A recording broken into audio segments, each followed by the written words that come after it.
Ngalih benar manangati cucuku nih. Aur balapan aja gawian. Semalam tuh belanja, maka motor masih kreditan. Suah juga waktu itu ulun ditagihi bubuhan tetangga ulun tuh nah menagihi anu pisang rabahan ja. Anakku aja nabraki semalam tuh. Padahal wani ibu sumpah ulun kalau itu lain anakku. Padahal itu cucuku yang nabrak. Ini menanggapi anu Kailunta. Kailunta tuh kaiku itu. Nah, inya kan bemamai nih on tetangga.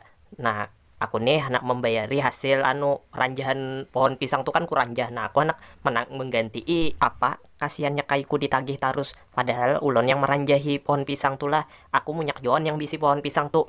Pemalar benar, wala minta sedikit aja sagan mancokkan tuh nah. Yang mantahnya itu gan 2 biji ada diberikan sama sekali on yang bisi kabun nih. Padahal lah ulun nih sudah madahi kalau dihandle nih hati-hati kalau pemalar. Ya kalau bisa kepidaraan tuh pang disumpahi awan orang yang minta-minta nih. Kalau ulun kada menyumpah-nyumpahi pang, tapi kurang jah itu pang anak-anak pisangnya tuh yang anu ku tutuhi bila yang sudah berbuah ku anu kurantas daunnya hanyar ku anu nih ku timpas batangnya kada mau tahu tuh pang.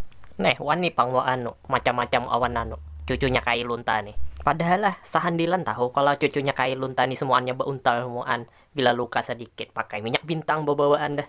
Ulun menangati aja lah bila ada orang sini yang maanu Kailunta. Nah tuh ulun yang majui bila bila ada yang mengganggu ulun. Nah itu hati-hatilah. Jangankan Kailunta, Kai Lanjung kan umpat manutuh pian. Bila pian tahu Kai Lanjung, nah itu yang rancak bulah jimat biasanya tuh. Pokoknya lah, bila inya masih pemalar, kurang jatuh pang orangnya. Tinggal bayar on BPJS selesai ya dah. Kada mau tahu aku nih orangnya anu, aku nih emosian. Mulai SD dah orang tahu kalau aku nih bila bemamai kada lawas bercabut parang aku. Tapi kalau parang orang lebih panjang daripada parangku, pura-purain abas. Jujur aja pang aku nih waninya di kampung wara. Kalau di kampung orang pura-purain abas rumput di kabun orang.